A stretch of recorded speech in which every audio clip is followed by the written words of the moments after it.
Hey folks, man, this is Monk, and we are back with another episode of Classes of Cinematics. And join as always my co-host Bobby Blockbuster. Yo! Yeah, folks, so today we're going to continue our spooky season.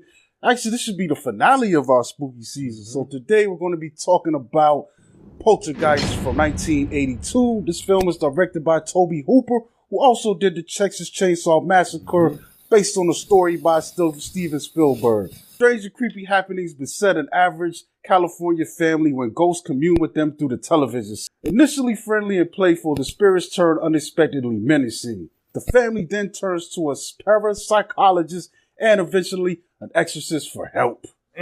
Yeah, man. So, it's an interesting cast here. We've got Heather O'Rourke, JoBeth Williams, Dominique Dunne, Zelda Rubinstein, Craig T. Nelson. That's my man, coach. Yeah. We've also got Beatrice Straight, we also got Beatrice Straight and Richard Lawson. They're going to make up the main elements of our cast here in this film. Oh, also in the cast, I just want to shout out James Karen. He played Frank in The Return of the Living Dead. He was like an 80s up there guy, but then kind of fizzled out.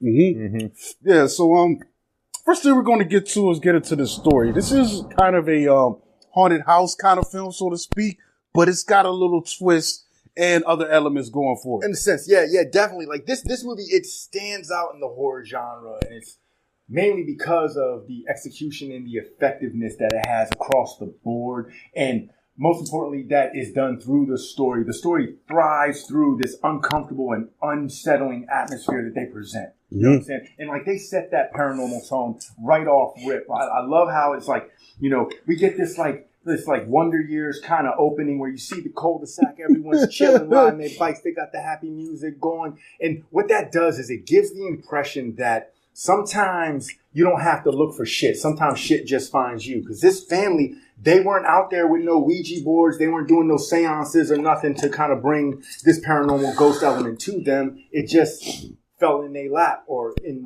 their house, you know what I'm saying? Yeah. I think that opening too also sets up that this is just a regular average town in America and the suburbs at this time. Well, they even kind of emphasize that it's an up and coming, like it's a newly built town. They're just doing all of this construction. So it's almost like they're selling the perception of a better life, a new start. And then with the zoom out, you can kind of see that it is under construction. There's a lot of people living here already, but it seems to be kind of expanding on the edges, just more developments coming in around it. And so what's really cool too is like, I like how, like they set that tone. They're like, all right, we got this family element. And then right off rip, we see that young Carol Ann, she is, because they say like, the child mind is more open to the paranormal activities and, their ears listen better, all of that stuff. So she gets woke up in the middle of the night by the TV, you know what I'm saying? And this is, back in the day, they used to have this stuff called post-broadcast static. You know what I'm saying? Nowadays, streaming services, we don't have that. But TV 24/7, man. They realized people was like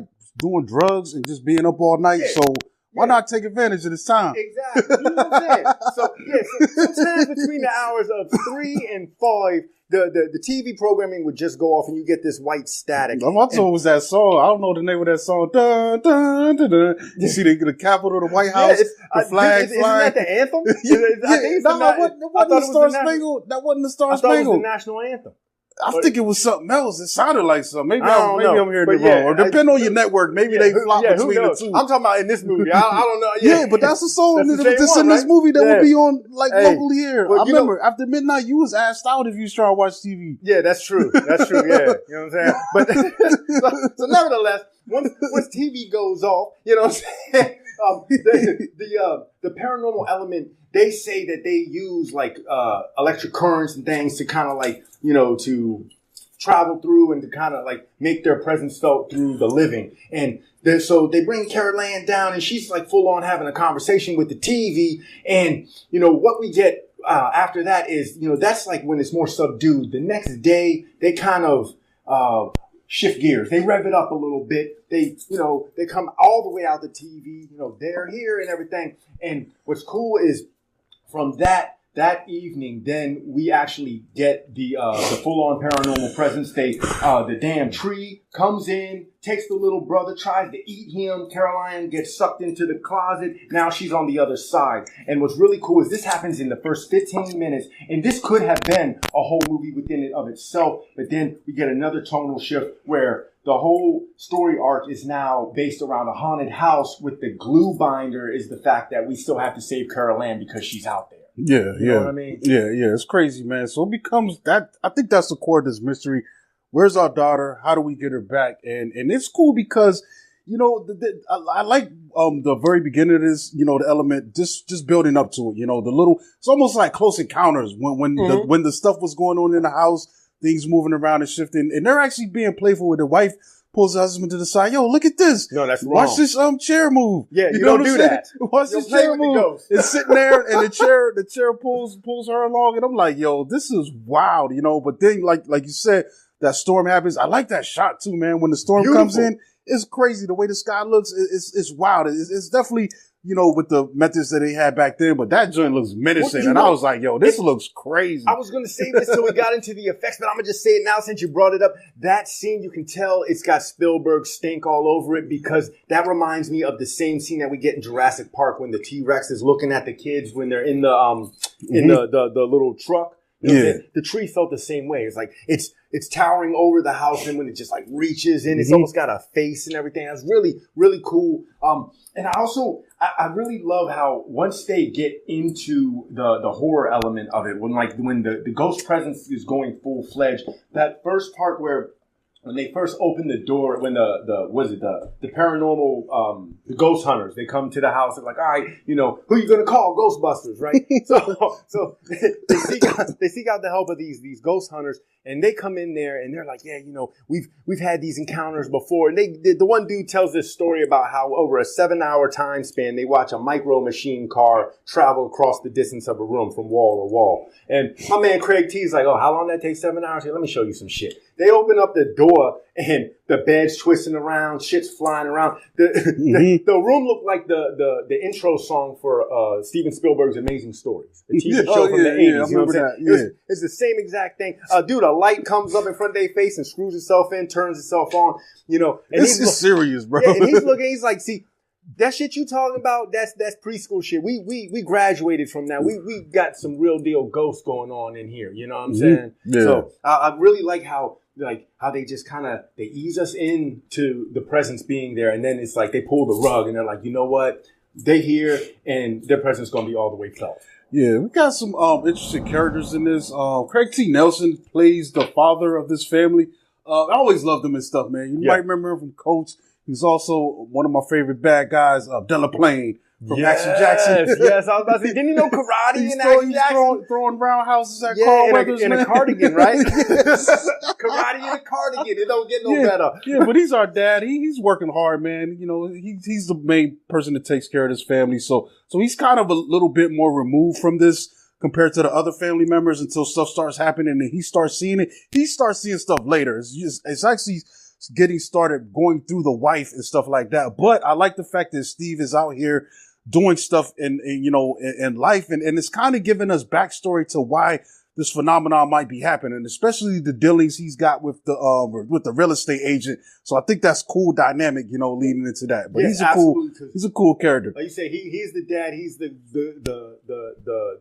one trying to keep everything together, keep a level head, but also be the protector. And you know, it's cool because he is the top real estate agent for this new development. And the dude James Karen, that's Mr. T. You find out about halfway through the film, he's like, oh yeah, you know, we see you're a little unhappy with your house, and he's thinking it's just like regular issues, building stuff. So you're having some electrical issues. Maybe it was put together a little in a hurry, so there might be little imperfections. He tells him, he's like, oh yeah, by the way, we're making a new plot. This is now section 5. We want to give you first crack at building a home. And Craig T's like, well, you know, this cemetery's right here. And he's like, oh yeah, we're just gonna build over top of that. No big deal. So then you find out as the film progresses that they did that before in Zone 1 where his family is located and they only moved the headstones, not the they were bodies. supposed to move the bodies, which probably would have been more expensive. But as business people are, even business guys are known to do, they cut corners to keep their pockets plugged. That's plugged. a hell of a corner to cut, bro. Yes. That's a hell of a corner. I mean, even if you get past a point of this spirituality and this ghost stuff, that's just really slimy, yo. Yeah, that's really grimy, bro. Because then you got, the family coming to visit just headstones and stuff like that. Yeah, that's grimy on a whole nother level. But, as we dive back into this character, the glue of this family is, what's her name? Diane Freeling, played by JoBeth Williams. She's the mom. She's the one who really, chest out when it's time to confront the ghost and really fight for her family, for her children. She does that. She has the support of Craig T, but she's the one out there. She's when the chairs first stack up, she sees that. Yeah, she's first contact, really. Besides the kids, she's probably the only one that has the most exposure to this. So she's got more experience with it and more understanding of what this thing is doing. It feels like with Steve, she's got to convince him because he's not usually there when the stuff is happening. She seemed a little more open-minded with it too. Like whereas Steve, he was just like, I mean, I guess I'm rocking with you because we together. But yeah, she definitely was more open-minded. But then, I like the trio that we get from the Ghost Hunters in Beatrice Wright, who played Dr. Leash, Lou Perryman, who played Pugsley, and Richard Lawson as Ryan. They, as a team, collectively, they come in and they do what we would expect their characters to do. They come in with confidence. They're like, yeah, we navigate through these kind of situations. We're about this life. This is what we do. And they're talking about, their experiences in the battlefield and all this stuff, but they ain't never experienced nothing like this. And what I really love about all of their characters is the realism between their reactions. When they see what's going on, they're like, whoa, this is some heavy shit. Yeah, we've seen things, but we haven't seen it like this. That ain't this. So it's kind of funny. It's almost in a way, it's like going to the Ghostbusters for a consultation because these people aren't being judgmental. It's kind of weird because I think JoBeth and Dr. Lesh have that little thing, and she's like, "Oh my God, this is so embarrassing," and the doctor is like, "Yo, don't be worried. Like this is what we do. Like this is." We're not judging you, this is like we got your back. But then, I think that was kind of cool. As I firmly believe in most paranormal situations, the team does start to wither down as some of the events that start to take place just seem to be a little bit too heavy for some of them. They've never dealt with a case. Yeah. They're believers, but they've never seen a case this bad. Like the stuff they ran into, like I said, 7 hours for a micro machine where stuff's flying. Like things are doable. Things are actively, I can handle that. Things are actively hostile. There's wormholes in the crib. It's wild, bro. Lights everywhere. It's just a lot to deal with. It is a lot. This is the case of our careers. There's a lot to unpack, and I like how they explain the difference between a haunting and a paranormal experience, whereas like a haunting is like the entity is attached to the house or some kind of an object, whereas a paranormal event, it's like they just come and go, like they come in waves. It's almost like a flash mob. They usually roll out. And then they dip. But this one is a little bit different because now our daughter's missing. It's not just moving stuff around in my house and making it creepy. Yeah, so you ain't just ghost kidnappers too. We're missing our daughter. So that becomes urgent. They're trying to, help them figure this out, man. Go ahead. Oh, no. So, and I was going to say on that, and that's where we get the biggest personality and the smallest body in Zelda Rubinstein's Tangina. And she's the one, come to the light, Caroline. And she is, I love her. It's funny because we don't see her at first. We just see the other three, so we think that's the team. But apparently, this is when it gets bad. This is them calling in, my man, what's his name in the commando? It's like we calling him for the special jobs. You know what I'm saying? Yeah. We gotta hit them. We gotta hit Matrix in on this one. There you go. Yeah, no, and she comes in there. Dude, I love her personality because she got her cool shades on. She like, I heard it's light in here, so so she's all glassed up, and you can tell she's all about business, but she definitely knows what she's talking about, and she is willing to walk the mile. But she's also stays within the realm of reason. My favorite part is when she realizes that the closet is like the heart of the house, and that Carol Ann is somewhere in the closet, and you're gonna have to go in there. So between her and the mom, she's like, all right, tie me to this rope. I'm gonna go in. And the mom's like, but you ain't never done this before. It's my daughter. Let me go. And she looks at her. She's like, you know what? You right. You go. You know? No, she tells her though. She tells the mom. She tells her mom, you haven't done it before, and the mom was like, you haven't either. Yeah. She's like, you know what? Right. You go. Yeah. You got the passion, and you younger, probably more in shape. Listen, and this Zelda's a little older. She's smaller. Yeah, elephant in the room. And this ain't her fight. This ain't her fight. This ain't her fight. So I feel like the mom is going to put up the stronger fight than anyone. That's like her baby. She got to go mama bear mode. You know what I'm saying? Like I'm trying to help, but battle the ghost. But it's crazy, man. But yeah, that's interesting, man. Shout out to Richard Lawson. You recognize his face in a lot of things. I think the greatest role he's done recently is becoming Beyonce's mom's boyfriend. Yeah, Tina Knowles and Richard Lawson are a thing now. but he's cool, man. Every day. he seems to be the equipment guy in this too, man. Like he's handling the equipment. You know, he's helping them out on the physical level. I think that the other characters can't bring to the table. We also got the is that Pugsley? Well, his name is Pugsley, but it's Lou Perryman. Yeah, the other team member though. He's crazy too because I think there's a cool sequence with him later on that he has with this steak. Which is wild. Yeah. Which leads me to wonder how this film got rated PG. Yeah. Because then there's that crazy steak sequence that's nasty. Mm-hmm. And I like the fact he's eating his chicken. He's got a piece of chicken in his mouth looking at the steak. And all of a sudden the chicken falls out and it's just covered in maggots. And he's like, have I been eating this? Yeah. Reminds me of that Lost Boys scene. Exactly. But then he goes on to like rip his face off. And I'm like, yo, this is nasty, bro. This is PG. Bro, what is happening? The 80s were a different time. No, I think they was paying, putting money in a brown bag or an envelope and passing it to these MPAA judges that was in charge of rating these films to let them slide because that's crazy. Because bro. I mean, if you took a kid to see no this way. in PG, and man, you don't need nightmares. In no way you should not be bringing a child to see this film. And you know what I'm saying? If you want to know the kind of reactions that children would give, then you look at Oliver Robbins, who played young Robbie. Dude, he was the face of fear in this whole movie. Oh, Carolyn, the tree tried to eat me. Oh, the clown. I mean, there's a reason I haven't seen this movie until this past weekend because when I was a kid, it was scary. Just the thought of it. Yes. It would be on HBO in the middle of the day. And I'm like, all the other movies is rated R. And we will only show this at night, according to HBO, as they claimed in their disclaimer. But this was on in the middle of the day, and I'm seeing creepy stuff. Yeah. I've never sat down and watched this thing, man. All the way up. But what's the son's name? Robbie. Robbie, yo, dog, I really felt like that kid was terrified. He might have needed therapy after this. PTSD. Dude, the way...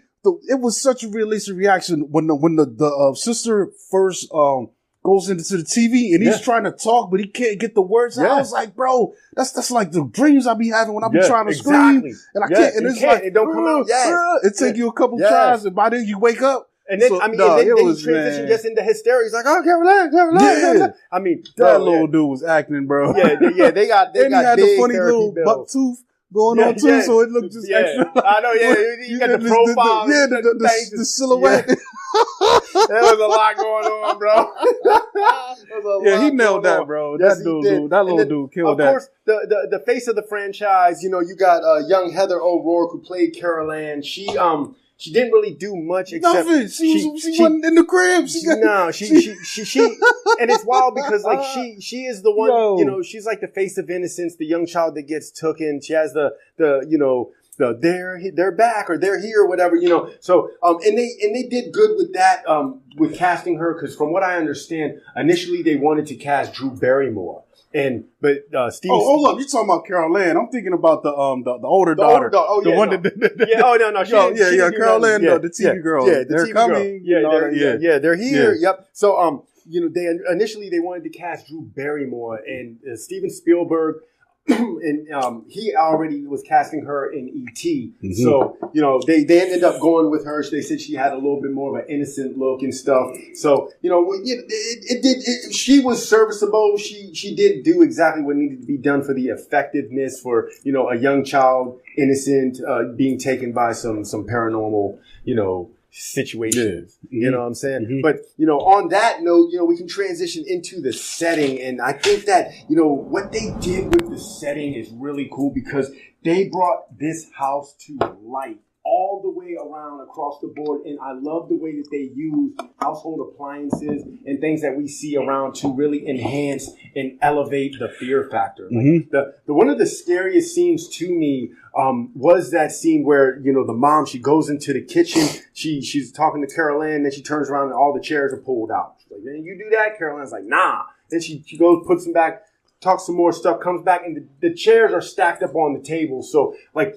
the ghosts are not hiding their presence at all. They want them to know that they're there. And I feel like doing those small, subtle things with, like, regular household appliances to just totally elevate the creep factor was just genius. Yeah. These poltergeists are immediately, like, not subtle, though. No. They're doing heavy-handed, you know, they are heavy-handed motions to get these people's attention. Another thing that I really like is how they took the static, the white noise, and that almost just that imagery right there was almost as scary, if not as scary, as what you would get from thinking about Freddy Krueger or Jaws. I mean, they turned a regular TV set into something to be afraid of. You know, and I thought that was really, really cool, the way that they did that. And then this was an 80s child, so they had no CGI, but the special effects were so cool. The way that they just only enhance the set pieces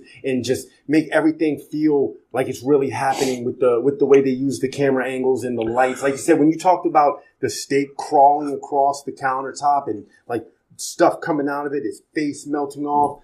Oh man, it's wild to see them do this and the effect that it had throughout the film.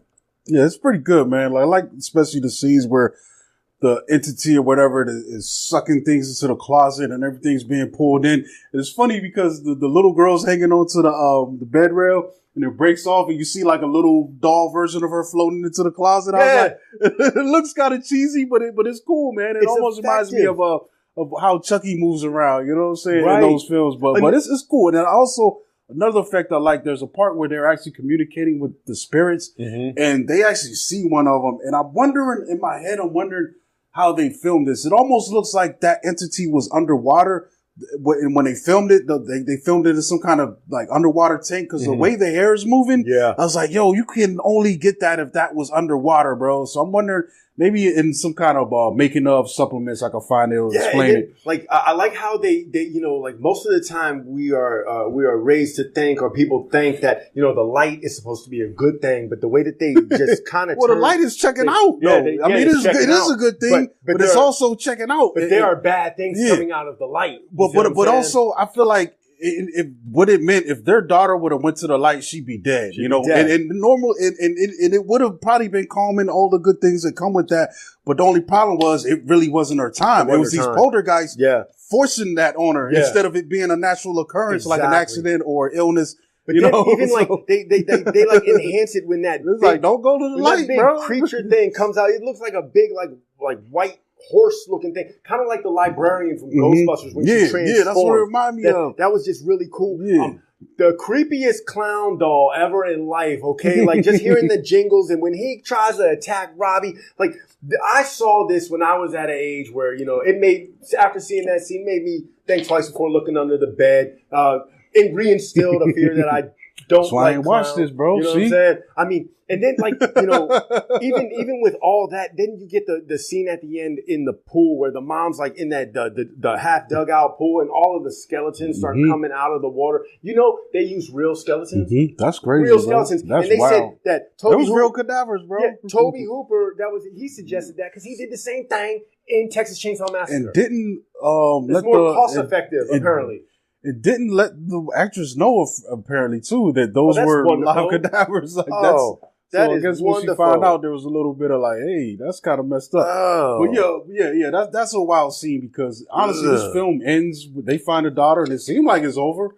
Yeah. But then there's one more final push and that gets crazy, man. And I guess we could use that to get into the effects of this because, I mean, we already talking about it. But yeah, like for all the practical stuff in this, there's some really cool sequences. And I think those things stand out to me, like the tree reaching through the window, the crazy flashes we get coming from the closet, the stuff they're doing with this portal. I mean, it's 80s, so it is kind of confined in what it is, but it still looked good at the time, and especially at the end. I love when the the pool scene, boom, and then all of a sudden you got coffins punching through the ground, more cadavers spilling out. At one point it zooms out of the neighborhood and it's going haywire. You got fire hydrants popping. Yeah. All this crazy stuff is happening, because of this real estate guy didn't basically build these houses or part of his community on this burial ground.